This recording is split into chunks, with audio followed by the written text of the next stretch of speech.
Sa kausa nga mahibaluan ang matuod nga tabo, may kaangtanan sa trahedya sa Iloilo Strait sang tinalikdan nga August 3, isa ka legislative inquiry ang ginpatigayon.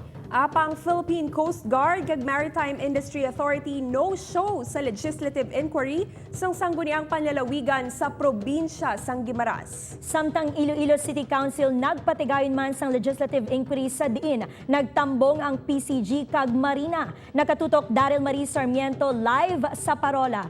Daryl? Zen Kate Adrian, sininga daw nagpatigayon sang legislative inquiry ang probinsya sang Guimaras.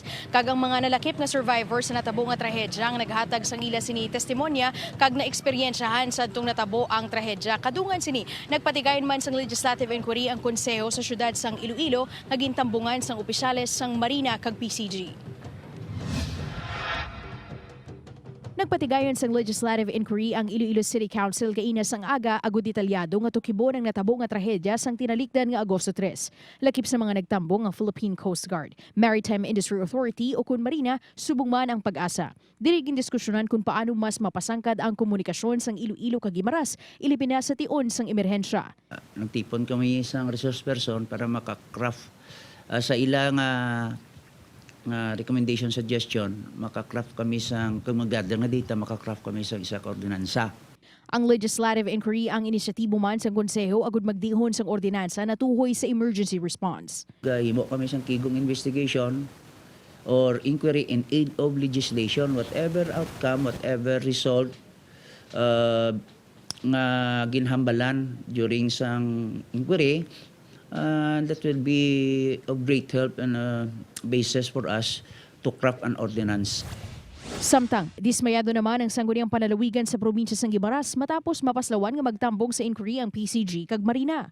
Personally, I was disappointed, but somehow ang labing importante siguro ang testimonya sa aton nga mga survivors nga nagapakita nga may kakulangan, kapaltahan, kag questionable ang competence kag ang capabilities kag ang kapasidad sa aton Philippine Coast Guard. Paathag sang Marina Regional Director, una nga nagpalabot sang imbitasyon ang City Council. Sunod naman sa PCG Western Visayas, wala sila sang may nabaton nga imbitasyon halin sa probinsya sang Guimaras, butang nga sa City Council man sila nagtambong.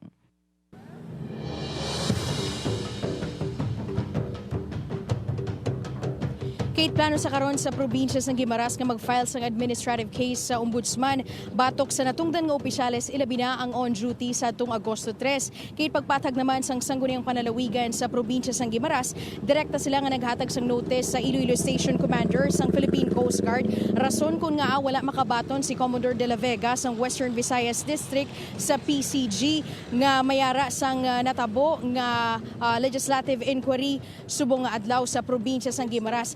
Sa karon, Kate, makita ninyo sa akon sining nga likod nagaamat-amat naman nga nagapauli sa isla sang Guimaras ang mga pasahero kag hindi naman syado kalaba gid ang pila kag sa karon medyo kontrolado na kag dapat lang nga sundon sa gihapon ang pagsunundan nga ginpagwa sang Marina na tuhoy sa kung paano sila mag-operate sang ila sini nga mga motorbangka.